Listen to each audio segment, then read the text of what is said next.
আমরা এই মুহূর্তে দাঁড়িয়ে আছি বিজনবাড়ির ব্লু রিভার হোমস্টেতে। যে হোমস্টের পাশ দিয়ে এইরকম রঙ্গিত রিভার বয়ে যাচ্ছে। কিছুক্ষণ আগে একটু বৃষ্টি হয়ে গেছিল মুষলধারে, যে কারণে নদীর জলটা এখন একটু ঘোলা হয়ে গেছে।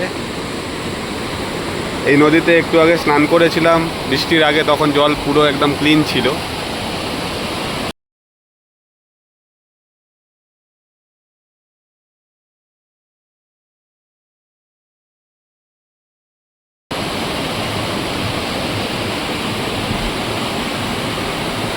তোমরা দেখতে পাচ্ছ চারদিকটা কত সুন্দর।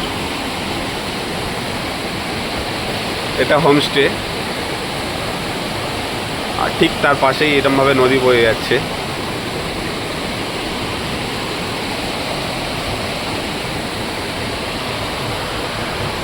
এই একটা রুম আছে, এটা ফার্স্ট ফ্লোর।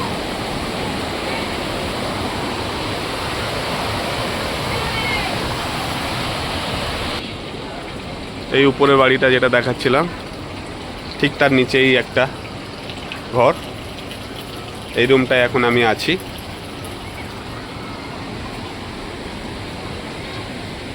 এখানে আরও একটা ঘর। আমাদের আরও বন্ধু বান্ধবরা এখানে আছে। এই যে সামনে রুমটা দেখা যাচ্ছে।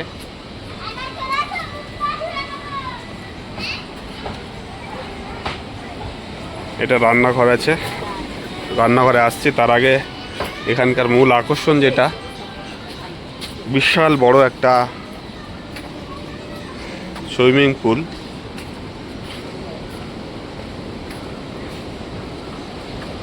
ওই যে দূরে ঘরটা দেখা যাচ্ছে, এই ঘরটাও আমাদেরকে দেওয়া হয়েছে। আমাদের টোটাল 4টে রুম এখানে ছিল।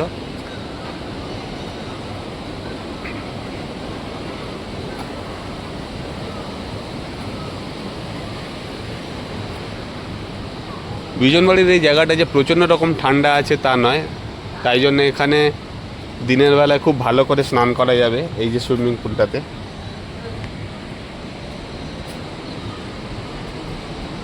তোমরা দেখতেই পাচ্ছ একটা বিশাল বড় সুইমিং পুল।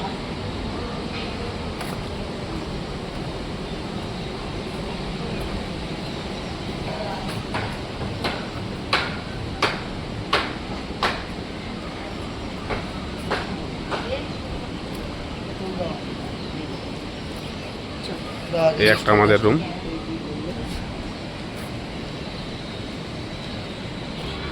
একটু আগে বলছিলাম এটা রান্নাঘর।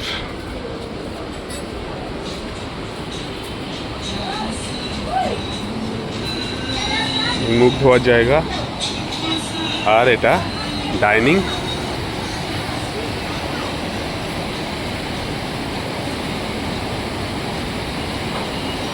এখানে আবার কেবিন মতো করা আছে, চাইলে এখানেও ডাইনিং করা যায়।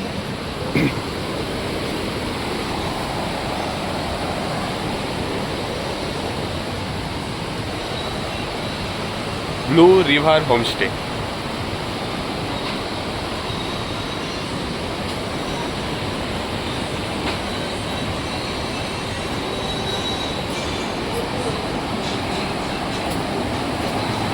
ডাইনিংয়ের পাশ থেকে এরকমভাবে চাইলে এখান থেকে নদীর মধ্যে যাওয়া যেতে পারে।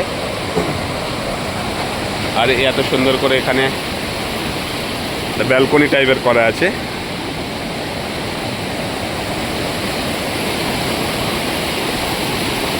আর এই বিজনবাড়ি একটা ছোট্ট শহর।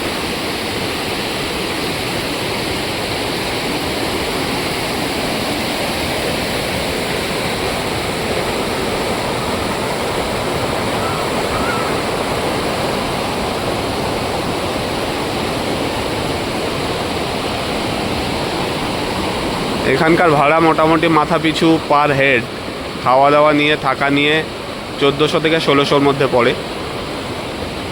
এখন একটা পিক সিজন চলছে, যে কারণে অনেক কষ্ট করে ঘরটা জোগাড় করতে হয়েছে।